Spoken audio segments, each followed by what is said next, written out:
Hey guys, welcome to Wrestling Days and welcome to this quick little video. There is a Bray Wyatt interview on the way. It drops later today and it promises to be absolutely captivating. This really is going to give us some answers, I think, because he's already, just in the preview, said some stuff that's really caught people's attention. The first thing he said, this is from Bray, the Fiend is dead. He says the Fiend is dead. He's not shy about it. He even explains why. He says that night in Tampa at WrestleMania, when the Fiend lost to Randy and was betrayed by Alexa, that was the end of the Fiend. Now, we weren't told that at the time. Obviously, we saw Bray one more time after on the Raw following, and there was no indication there that the Fiend had gone.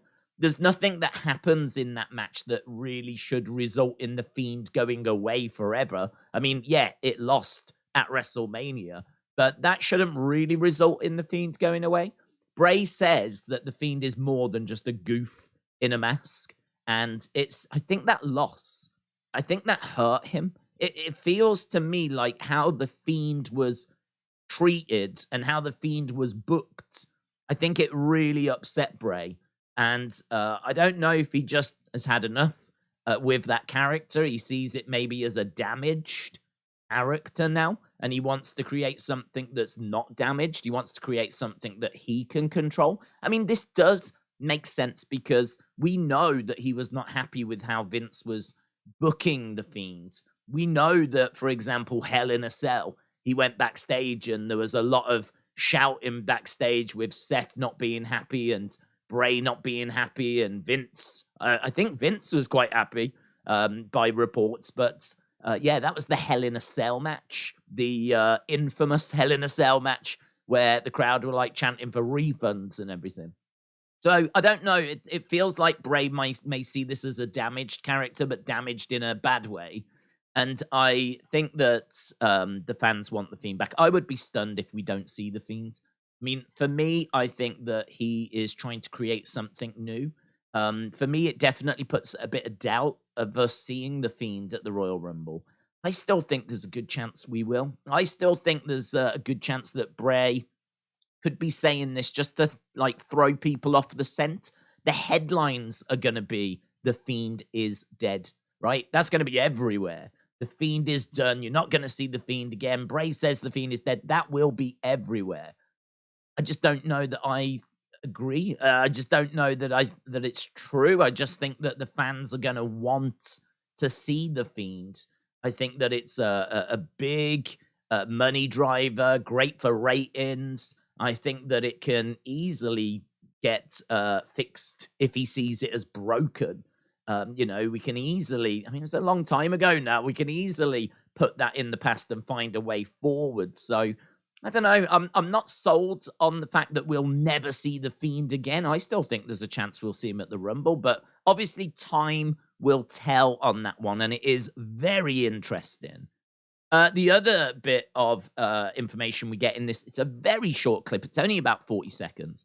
But the other bit of information is he says that he can no longer be the Hawaiian shirt-wearing cult leader Bray. He said it would be disrespectful to Brodie, his best friend. It would be disrespectful. So he says he can't be that person anymore. He can't be that anymore. And actually, when we saw him kind of get in as close to that character as recently as just the other week, he had the rocking chair, he had the lantern. There was no Hawaiian shirt. We've heard him say run, and we've definitely seen a lot of kind of mannerisms from that time. We've seen a lot nodding to that time. We haven't seen him go totally there. And this explains why now. He says he can't do it. It would be disrespectful. I think it's because he was doing that character when Brodie was around.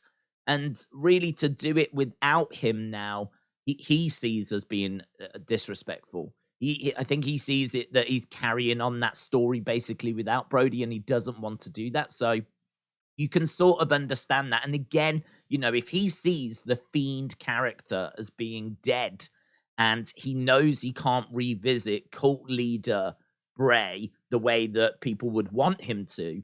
This is probably why we're getting Uncle Howdy, why we had Wyndham being himself. This is why we're seeing and spending a lot of time trying to establish new characters. So, it all falls into place, doesn't it? It all makes sense as to what Bray is doing and, more importantly, why he's doing it. All of that from a 40-second clip. So you can imagine what the full interview is going to expose and reveal. So, yeah, keep your eyes peeled for that. WWE on Fox.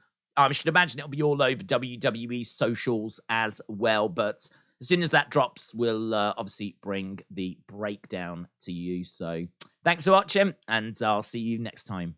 Bye for now.